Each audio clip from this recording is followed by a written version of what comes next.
आपने भी कई इंस्टाग्राम रील पे देखा होगा कि नीचे कैप्शन लिखा होता है और उसका मतलब क्या होता है और वो क्यों लिखते हैं, ये सब आज की वीडियो में मैं आपको बताऊंगा। तो सबसे पहले अब मैं इंस्टाग्राम ओपन करता हूँ और नीचे देख सकते हो इस तरीके से मैं मेरी रील ही ओपन कर देता हूँ। तो इस रील में देखो मैंने नीचे लिखा हो कैप्शन में नो नीड कैप्शन, मतलब कुछ कुछ जने इस तरीके से भी लिखते हैं नो नीड कैप्शन। तो इसका मतलब क्या होता है? इसका मतलब ये होता है कि मुझे कैप्शन लिखने की ज़रूरत नहीं है, वो चाहे फोटो हो या ये हो। और कैप्शन के अंदर देख सकते हो आप क्या कर सकते हो, टेक्स्ट लिख सकते हो, हैशटैग लिख सकते हो और किसी को मेंशन कर सकते हो। ये सब आपका कैप्शन में आता है। तो कैप्शन क्या होता है मैं आपको सबसे पहले बता दूं कि जो भी आप वीडियो बना रहे हो, देख सकते हो जैसे ये वीडियो बनाया मैंने, तो इसके बारे में मुझे कुछ लिखना होगा। अब जैसे ये वीडियो आप यूट्यूब पर देख रहे हो तो नीचे आपको डिस्क्रिप्शन दिख रहा होगा, तो डिस्क्रिप्शन पे क्लिक करोगे तो नीचे इसका आपको वीडियो के रिलेटेड सारा मिल जाएगा। उसी तरीके से आप इंस्टाग्राम पर भी इस तरीके से कैप्शन लिख सकते हो। जैसे आप इस पर क्लिक करोगे टेक्स्ट पे, तो ये देखो नीचे से आपको कैप्शन जो दिख रहा है ये, तो ये कैप्शन आपको नजर आ जाएगा। कोई बड़ा भी लिखता है, कोई छोटा भी लिखता है। इसमें आप आईडी मेंशन कर सकते हो, हैशटैग लिख सकते हो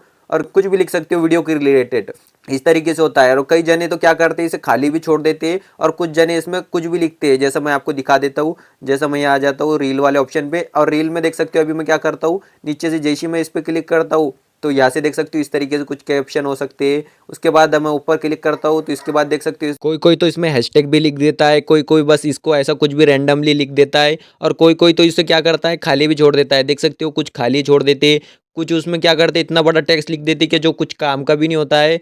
कैप्शन का बस एक ही मतलब होता है कि वीडियो के रिलेटेड आपको उसमें दिखाना होता है। और कई बार कैप्शन आपकी वीडियो वायरल करने में भी बहुत मदद करता है, क्योंकि इंस्टाग्राम को पता चल जाती है, क्योंकि टेक्स्ट पे ही वो सब एल्गोरिदम चलता है, तो टेक्स्ट पे समझ लेता है कि हाँ भाई ये वीडियो इस रिलेटेड होने वाली है, तो इस ऑडियंस तक का ये पहुंचाना चाहिए। तो इस तरीके से कैप्शन का भी मतलब होता है और इसका कुछ ज़्यादा मतलब होता नहीं है। तो इस तरीके से होता है कैप्शन, और आप इसे लिख सकते हो। तो देख सकते हो कैप्शन कैसे लिख सकते हो आप। यहाँ देखो न्यू पोस्ट के नीचे देखो आपका जो भी पोस्ट होगा उसके बाद ऐड अ कैप्शन का ऑप्शन मिल जाता है। तो ये आप कैप्शन में जो भी लिखना चाहते हो वीडियो के रिलेटेड वो सब आप ये लिख सकते हो। उसके बाद हैशटैग लिख सकते हो और इस तरीके से सब आप लिख सकते हो। तो ये ही कैप्शन का मतलब होता है और कुछ मतलब नहीं होता है। तो आई होप समझ गए होंगे, कैप्शन का आपको मतलब समझ में आ गया होगा। तो चैनल को सब्सक्राइब कर देना। मिलते हैं नेक्स्ट वीडियो के साथ। Thank you for watching.